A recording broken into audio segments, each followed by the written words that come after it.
नमस्कार, राधे कृष्णा, जय माता दी। आप सभी लोगों को नवरात्रि की हार्दिक हार्दिक शुभकामनाएं। हम नवरात्रि पर नवदा भक्ति की चर्चा कर रहे हैं और आज चौथी भक्ति कल हमने बताई थी और आज पांचवी भक्ति का निरूपण हमने करना है। गोस्वामी जी पांचवी भक्ति का बहुत सुंदर वर्णन करते हैं, लिखते हैं, मंत्र जाप मम दृढ़ विश्वासा, पंचमी भगति सुविद प्रकाशा। और छठवीं भक्ति का भी मैं समय सोच रही हूँ कि मैं आज वर्णन करूँ। छठ दाम शील बिरति बाहु कर्मा, निरत निरंतर सज्जन धर्मा। पांचवी भक्ति के बारे में गोस्वामी जी ने बताया है कि मंत्र जाप कर दृढ़ विश्वासा, पंचम भगति सो वेद प्रकाशा। मंत्र का आपको जाप करना है, दृढ़ विश्वास के साथ करना है। तो सबसे पहले हमें ये जानना होगा कि मंत्र ही क्यों, मंत्र का कार्य क्या है और मंत्र का जाप किस प्रकार से होना है जो ये दृढ़ विश्वास में परिणत हो जाए। कोई भी मंत्र जब भी आप उच्चारण करते हैं, हमारे वेदों में, शास्त्रों में जितने भी मंत्र लिखे हुए हैं, आप उनमें कभी भी देखना, एक तो सबसे बड़ी बात है कि उनके अर्थ में सबके हित की भावना छुपी हुई है, और दूसरा जो मंत्र लिखने की पद्धति है उस पद्धति को एक साइंटिफिक वे में लिखा गया है, एक वैज्ञानिक तरीके से गाने की पद्धति है, और वो गाने की पद्धति है आपकी अधोगामी से ऊर्ध्वगामी गति। ये मंत्र को बोलने की पद्धति है। कभी भी आप जब ओम शब्द का उच्चारण करते हैं, आप एक छोटा सा, सबसे छोटा मंत्र होता है हमारा ओम।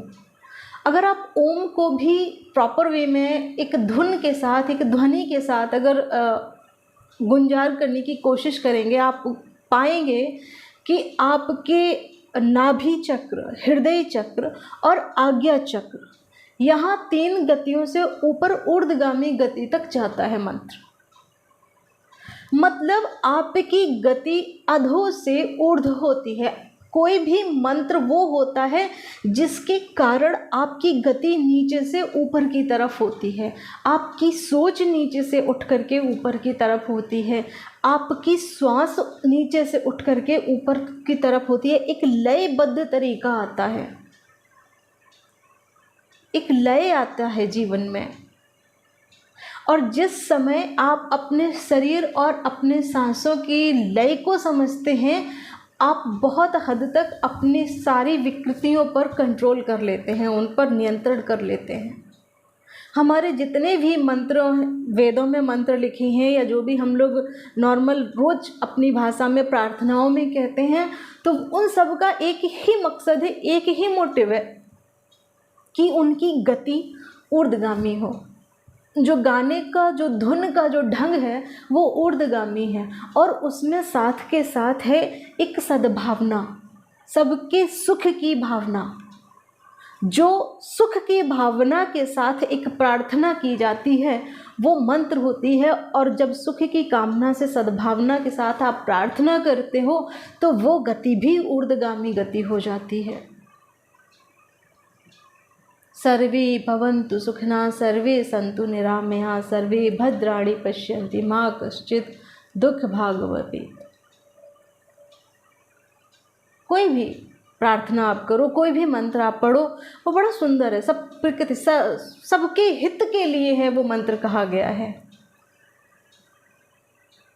आपको जाप करना है मंत्र का, जाप मतलब निरंतर वो प्रक्रिया अपनानी है जिससे आपकी गति में ऊर्ध्वता आए, ऊपर चढ़ते जाओ, ऊपर की तरफ आपकी सोच और ऊपर ऊपर ऊपर होती रहे।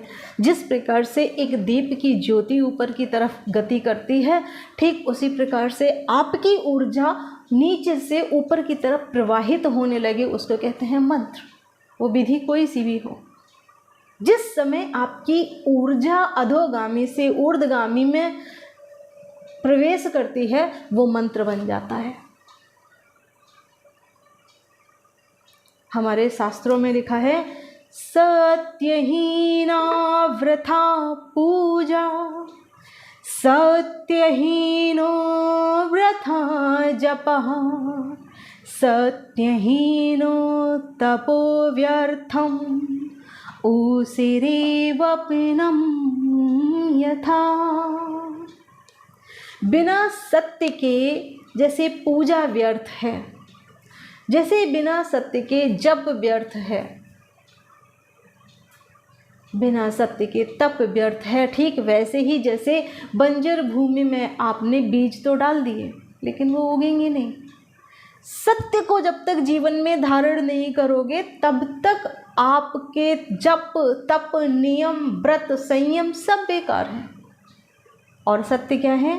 सत्यम शिवम सुंदरम। मैंने कल भी बताया था आपको चौथी भक्ति में कि जिस समय अर्धनारीश्वर जीवन में उतर आता है, शिव शक्ति उत्पन्न हो जाते हैं, फिर सत्य आता है और शिव आता है, शिव के साथ सुंदरम भी आ जाते हैं। वो बहुत सुंदर होता है, वो जगत कल्याण की भावना के लिए होता है और जगत कल्याण के लिए ही तो रामायण लिखी गई है। मंत्र जाप कर दृढ़ विश्वासा, पंचमी भगति सुवेद प्रकाशा। मंत्रों का जाप दृढ़ विश्वास के साथ करो। अपनी ऊर्जा के ऊपर दृढ़ विश्वास रखो कि हमें अच्छे कार्य ही करने हैं।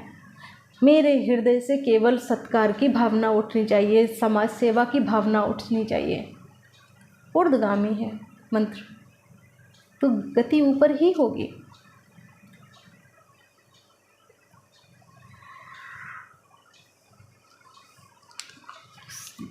विश्वास जीवन में बहुत दृढ़ होना चाहिए आपके। जब आप कोई भी चीज़, कोई भी कर्म प्रकृति में सद्भावना के भाव से करते हैं तो आपको ये विश्वास रखना ही होगा कि वो फलीभूत होना ही होना है और वो होगा ही होगा, वो फलीभूत होगा ही होगा। और विश्वास में आप कपट बिल्कुल ना करें। कपट से मतलब आप जरा सा भी अपने ऊपर शंका मत करें कि मैंने सद्भावना की भावना रखी है तो पता नहीं क्या होगा। एक छोटे से बच्चे की कहानी मुझे याद आती है कि एक गांव में एक बार सूखा पड़ा तो किसी ने आकर के बताया कि भगवान की पूजा मिलकर के सब अगर करें तो बारिश हो सकती है। 2 लाइनों में बता रही हूँ आपको कहानी, विश्वास की बात बता रही हूँ। तो जितने समय तक आपके मन में, बुद्धि में तर्क की क्षमता आती है, जब तक आपके जीवन में तर्क कुतर्क वितर्क ये सब कुछ चलता रहेगा, आप समर्पण की स्थिति पर नहीं पहुँचेंगे। और समर्पण की स्थिति तक पहुंचने के लिए आपको अपने हृदय को बहुत सरल बनाना होगा। इसीलिए गोस्वामी जी लिखते हैं, निर्मल मन जन सो मोहि पावा, मोहि कपट छल छिद्र ना भावा। जैसी भी तुम पूजा कर रहे हो उसमें मुझे छल छिद्र कपट नहीं, सिर्फ दृढ़ विश्वास चाहिए तुम्हारा, 100% तुम्हारा समर्पण चाहिए। फिर जो तेरी रजा हो हम उसमें राजी, तुम्हारा 100% चाहिए। और देखो होता यही है कि अगर आप अपने आप को पूरा का पूरा डुबाना चाहते हो, आप अपने आप को पूरा का पूरा भिगाना चाहते हो, तो शर्त यही है कि आपको पूरा का पूरा डूबना होगा। अगर आप अपने आप को 5% भी बचाते हो उस भीगने से, तो आप 5% डूबने से रह जाओगे। आप अगर नहीं चाहते कि हम 5% डूबें तो आप उतने ही सूखे रह जाओगे। तो अगर आप अपने व्यक्तित्व को पूरी की पूरी करुणा में उसकी भिगाना चाहते हैं तो आपको 100% उसके आगे अपने आप को छोड़ना ही होगा। तुम 100% करोगे, वो 100% कर देगा। तुम जितना खुद को छोड़ोगे उतने ही तुम छूट ही जाओगे। वो उसमें उसकी गलती नहीं है, वो बरस रहा है, निरंतर बरस रहा है, करुणा उसकी अनंत अनंत बरस रही है। जिम्मेदारी है पात्र की। तुम्हारी पात्रता कैसी है, तुम भर कितने पा रहे हो, तुम भीग कितने पा रहे हो। सूर्य तो निकला है खिड़की में, लेकिन तुमने रोशनी ले कितनी पाई। दरवाजे बंद कर रखे हैं या रोशनी अंदर अभी आने दे रहे हो। ये तुम्हारे ऊपर डिपेंड करता है कि उसकी करुणा में तुम कितने भीगे। तुमने अपने आप को कितना भिगाने के लिए उनको समर्पित किया कि तुम भीग सके। वो तो भिगाने को तैयार है, पल पल तैयार है। तुम में इतनी सामर्थ्य है कि तुम भीगने से ना डरो। तुम्हें डूबने से डर लगता है, तुम्हें अपने अस्तित्व के समग्र अस्तित्व के नष्ट होने का डर लगता है। और ये बात सच है कि जैसे जैसे आप भक्ति में उतरते हो, भक्ति या समर्पण में उतरते हो, अपने आप को आपको मिटाना ही पड़ता है। प्रेम गली अति साकरी जामे दो न समाए। दो नहीं आ सकते इसमें एक साथ, द्वैत है ही नहीं, महाअद्वैत है। प्रेम गली अति साकरी, दो नहीं आ सकते उसमें। आप एक होकर ही एक को मिटना ही पड़ता है। और जो मिटना सीख गया, जो मिटने से डरने को ख़त्म करके आगे बढ़ गया, जिसने डर को जीत लिया, वो भीग जाएगा। वो उसकी करुणा में भीगेगा। उसकी मस्ती को कोई नहीं छीन पाएगा। फिर वो प्रेम से नाचेगा, वो झूमेगा, वो गाएगा। ये दृढ़ विश्वास होना चाहिए आपके अंदर। वो बच्चे को बताया गया कि कल मंदिर जाना है, सब मिलकर के प्रार्थना करेंगे, क्योंकि प्रार्थना करेंगे तो बारिश होगी। सारे लोग इकट्ठे हो रहे हैं, गैदरिंग हो रही है मंदिर के बाहर, और वो छोटा सा बच्चा छतरी लेकर के जा रहा है। लोग हंसने लगे, बेटा ये छतरी लेकर के क्यों जा रहे हो। क्या विश्वास है उस बच्चे का। बोला कि बताया गया है, साधु संतों ने कहा है कि अगर हम पूजा करेंगे तो बारिश होगी, और बारिश होगी तो हमें छतरी की ज़रूरत है ना। इतना सत्य उसका कि उसने प्री प्लानिंग कर ली पहले से ही कि बारिश होगी और छतरी चाहिए मुझे बचने के लिए, उपाय भी ले लिए। और वो जो सिर्फ सुन कर के गए थे कि सिर्फ प्रार्थना करनी है, बस होना कुछ भी नहीं है, तो उनके साथ वाकई में कुछ नहीं होता। क्योंकि तुम्हारे अंदर जो ये पंच तत्व हैं, ये पंच तत्वों की शक्ति इतनी ज़्यादा है, पावर, कि आप जैसी थॉट प्रोसेस करते हो वैसा ही आपके जीवन में सामने उतरने लगता है। इसीलिए लोग कहते हैं बी पॉजिटिव, बिकॉज आप जब निगेटिव थिंकिंग में जाते हो तो आपके सामने हर जगह निगेटिविटी रहने लग जाती है। सो बी पॉजिटिव करोगे तो पॉजिटिव चीज़ें सामने आने लगेंगी। साइकोलॉजिस्ट भी कहते हैं, डॉक्टर्स भी कहते हैं, जिसको भी देखो यही एक बात कहता है, बी पॉजिटिव, सकारात्मक रहो। क्यों? क्योंकि आपके थॉट प्रोसेस जा रहे हैं वहाँ तक। और आपने एक चीज़ बहुत महसूस करी होगी, जो व्यक्ति जैसा होता है, जैसा सोचता है, उसका व्यक्तित्व तो वैसे ही ढलने लग जाता है, उसके चेहरे पर वैसे ही भाव बनने लग जाते हैं। जैसे देखा होगा कोई तंत्र विद्या कर रहा हो, तांत्रिकों का चेहरा तुमने देखा होगा। अगर कोई हितैषी अनहित करने वाले होते हैं, जो उनके चेहरे पर भी भूतहा जिसको आप बोल सकते हैं डरावना आकार आ जाता है, तुम उनको देखकर डर जाओगे। क्यों? क्योंकि जिसका वो कंटिन्यू लगातार स्मरण कर रहे हैं, जिसके अस्तित्व को बार बार वो आवाहन कर रहे हैं, तो वो उनकी आकृति में, उनके संपूर्ण व्यक्तित्व में समाने लग जाता है।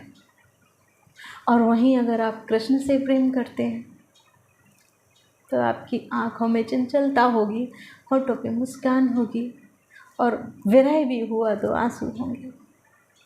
उसके प्रति विरह में दर्द होगा हृदय में, तो एक तेज होगा तुम्हारे चेहरे पर, प्रेम होगा तुम्हारे जीवन में, हर जगह सुगंध होगी, पुष्प खिलेंगे तुम्हारे जीवन में। प्रेम करो, इसीलिए विश्वास करो, विश्वासो फलदायका। जैसा आप विश्वास करते हैं आपको वैसे ही फल की प्राप्ति होती है। आप जैसी चीज़ का आवाहन करते हैं, आप अपने चित्त की दशा जैसी बनाते हैं, आपकी शरीर की आकृति, आपके चेहरे पर वही भाव वैसे ही आ जाते हैं। तुम जरा सा दुखी हो, लोग तुरंत आइडेंटिफाई कर लेते हैं, आज कोई बात है, आज कुछ तो हुआ है, तुम इतने परेशान क्यों हो, तुरंत identify, you can easily guess कि कुछ तो हुआ है। तो तुम जो सोचते हो वो तुम्हारे छवि में होता रहता है।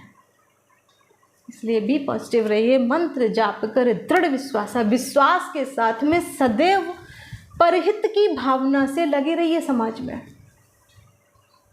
पंचम भगति सो वेद प्रकाशा।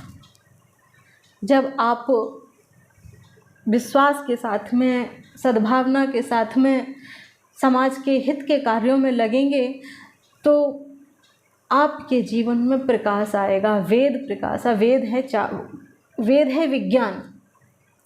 तालमेल जब रखोगे प्रकृति के साथ में तो प्रकृति के साथ हर तरीके के विज्ञान को आप संतुलित कर पाएंगे। सिर्फ ऐसा ही नहीं होगा कि आपने एक तरफ सिर्फ फिजिक्स पढ़ी या केमिस्ट्री पढ़ी और आपने सिर्फ कंक्रीट की कुछ बिल्डिंगें ही बनाकर खड़ी कर दी और बॉटनी जूलॉजी तो आपने हटा ही दी वहाँ से, तो प्रकृति असंतुलित हो गई। वेदों में हर प्रकार का विज्ञान है, संतुलन है वेद।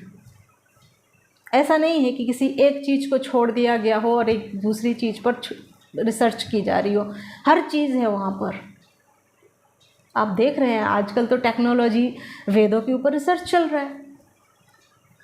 और यही हुआ है कि हम कहीं ना कहीं विज्ञान को, जो एक संपूर्ण विज्ञान था ना, उसमें से हम टुकड़े करते गए, छोड़ते चले गए। हमारे पूर्वज जो पहले 100% पर जीते थे, 100% जो विज्ञान को, साइंस को जिया करते थे, उन्होंने कुछ छोड़ा तो 80% नेक्स्ट जनरेशन को दिया। 80% में गुजारा हो सकता था तो उस 80 वाले ने उसकी कदर नहीं की, नेक्स्ट जनरेशन को 60 मिला, 60 से 40 हुआ, 40 से 20 हुआ और आज हम लोग देख रहे हैं कि कोरोना काल है और हमारे पास वो सिर्फ 20% ही बचा है, क्योंकि सब कुछ तहस नहस उड़ाया जा चुका है। कदर ही नहीं की गई प्रकृति की। कितने क्राइसिस आए देखो आजकल के जीवन में। अगर आप बात प्रैक्टिकली नहीं करेंगे तो कुछ नहीं हो सकता। आज का जो यूथ है, जो यंग जनरेशन है, दे आर वेरी प्रैक्टिकल, वो बहुत समझदार है। उनको सिर्फ इस बात को कहने से काम नहीं चलेगा कि आप राम राम कहो और काम हो जाएगा तुम्हारा। नो, उनको वो उस चीज़ का मीनिंग जानना है, उसको उस मंत्र की गति को जानना है, उससे उसके मानसिक विकास का क्या तात्पर्य है वो ये जानना चाहता है, और उसके मानसिक विकास से प्रकृति पर क्या प्रभाव पड़ रहा है वो ये जानना चाहता है। भी प्रैक्टिकल। आप किसको मूर्ख बना रहे हैं? और कब तक मूर्ख बना सकते हैं? जब तक आप 20% पर हैं आप तब तक मूर्ख बना सकते हैं, क्योंकि आपको अभी भी लगता है कि हमने जीवन जीने के लिए उचित साधन रखे हैं, लेकिन वो 20% आज की जनरेशन के पास है, वो ख़त्म हो रहा है। आगे की जनरेशन को तो हम 0 दे रहे हैं। अब क्या करोगे? अब हमारी मजबूरी है, हमारे यूथ की मजबूरी है, हमारे यंगस्टर्स की मजबूरी हो चुकी है कि वो वापस उस काल में वो वेदों को लेकर के आए, वो उन नियमों को समझें, वो संयम को समझें, वो गति को समझें, क्योंकि तुम्हारे पास कोई ऑप्शन नहीं छोड़ा प्रकृति ने। कुछ बचा ही नहीं है तुम्हारे पास सिवाय इसके कि तुम्हें वापस से रिवर्स करके सब कुछ वापस सीखना पड़े। कोई ऑप्शन ही नहीं, आप दे ही नहीं सकते कुछ आने वाली जनरेशन को, है ही नहीं कुछ। अब कोरोना क्राइसिस, इतना क्राइसिस चल रहे हैं। मैंने अपने जीवन में इतने क्राइसिस देख लिया, सुनामी देख लिया, हिमालय की त्रासदी देख ली, कोरोना देख लिया, भूकंप देख लिए, हर चीज़ देखी मैंने अपने छोटे इसी जीवन में। क्या है? अपने अहम की पुष्टि करने के लिए आपने प्रकृति का कंटिन्यू हनन किया। एक घटना मुझे याद आती है, मैंने गूगल में एक बार पढ़ा था, ये चीन की घटना है। वहाँ पर 1958 में एक अभियान चलाया गया था कि चिड़ियों को मारा जाएगा, ये जो गौरैया चिड़िया है उसको मारा जाएगा। उसमें एक दो जानवर और भी थे और ये गौरैया भी थी। हुआ ये कि उन जानवरों में कुछ ऐसे थे जो ज़मीन में बिल बना करके उनमें घुस करके अपनी सुरक्षा कर सकते थे, और गौरैया अपनी सुरक्षा नहीं कर सकती थी, वो सिर्फ उड़ सकती थी। तो चाइना के लोगों ने क्या किया कि उसको इतना इतना प्रताड़ित किया जब तक कि वो तड़प तड़प कर मरने नहीं लगी। और फिर हुआ क्या, रीज़न क्या था इसके पीछे, कि चिड़िया दाने चुग लेती है, खेत के अनाज चुग लेती है, सिर्फ इतनी सी बात थी। ढूंढ ढूंढ करके चिड़िया मारी गई और उसका परिणाम ये हुआ कि 2.5 करोड़ लोगों ने अपनी जान दे करके वो फुलफिल किया। ये स्थिति है अगर आप प्रकृति का हनन करते हैं। जब चिड़िया मार दी गई तो जो फसलें थी उन पर टिड्डियों ने आक्रमण किया, और उन टिड्डियों को मारने के लिए केमिकल्स छिड़के गए जिनसे ऑलरेडी फसलों को बर्बाद कर दिया। इतनी टिड्डियाँ हुई, इतनी फसलें बर्बाद हुई कि लोग भुखमरी पर आ गए और 2.5 करोड़ लोगों की जान गई उस क्राइसिस में 1960 में। ये मैंने गूगल पर देखा, मैं नहीं जानती वहाँ का ये सच है या नहीं, लेकिन अगर ऐसा है तो आप सोचिए कि आप प्रकृति से खेल करके क्या कर रहे हो। क्योंकि मंत्रों की जो वास्तविक अर्थ है ना, हर किसी ने अपने अपने अनुरूप लगा लिया है उसे। जो हमारी सहूलियत के हिसाब से होगा हम वो कर लेंगे। हमारे शास्त्रों में लिखा है बलि देनी है, लेकिन किसकी? अपने अभिमान की, अपने मोह की, अपनी ममता की। क्योंकि सब जगह हम व्यापकता में रम जाएं तब हम पूरी प्रकृति को अपना सकते हैं। हम अपने चारों तरफ सिर्फ घेरा नहीं डाल सकते। नदी के पानी की तरह हमें अविरल बहना है, एक छोटे से तालाब में भरे हुए पानी की तरह नहीं, और उसमें भी मोह का पानी जिसमें कीड़े पड़ जाए कि हमसे कोई ले ही ना। तो जहाँ पानी का निकास नहीं होगा वहाँ कीड़े पड़ जाएंगे। और जो नदी सबको देती हुई जाती है, अविरल गति से बहती है, वो कल कल बहती हुई जाती है, पीने योग्य है, जीवनदायिनी है। आजकल अपने अपने हिसाब से अर्थ निकाले गए हैं मंत्रों के। मोह का हमें दमन कर बलि चढ़ानी थी, अभिमान की बलि चढ़ानी थी, और उसके अर्थ में निकाल लिया गया कि घोड़े और बकरियों की बलि चढ़ा दी जाए। निरीह प्राणी तुम्हारे हाथ में आ गए, क्योंकि कितने स्वाद चाहिए था, और नाम दे दिया तुमने उसे धर्म का। कोई घटना है मुझे याद, मैंने कहीं तो पढ़ा था, रामकृष्ण परमहंस के जीवन की घटना है। काली माता के मंदिर में कोलकाता में, वहाँ पर बकरी की बलि चढ़ाई जाती थी, और अभी भी चढ़ाई जाती है, मैंने सुना है। तो एक बार रामकृष्ण परमहंस, उन्होंने मना भी किया तो नहीं माने वहाँ के पुजारी। फिर एक दिन रामकृष्ण परमहंस जब काफ़ी समय हो गया फिर वापस गए और पूछा, अब तुम नहीं महाराज बलि का प्रसाद लेते? बोले महाराज अब तो हमारे दांत ही नहीं रहे, तो अब बलि का प्रसाद कैसा? मतलब तुम अपने स्वाद के लिए ले रहे थे तब तक, तुम सिर्फ अपनी सहूलियत, अपने स्वाद के लिए वो सब कुछ कर रहे थे। कितना घृणित है ये कार्य। सर्वे भवन्तु सुखिनः सर्वे सन्तु निरामया, इस भाव के साथ हमारे वेद लिखे गए थे, और उनको बदलते बदलते बदलते बदलते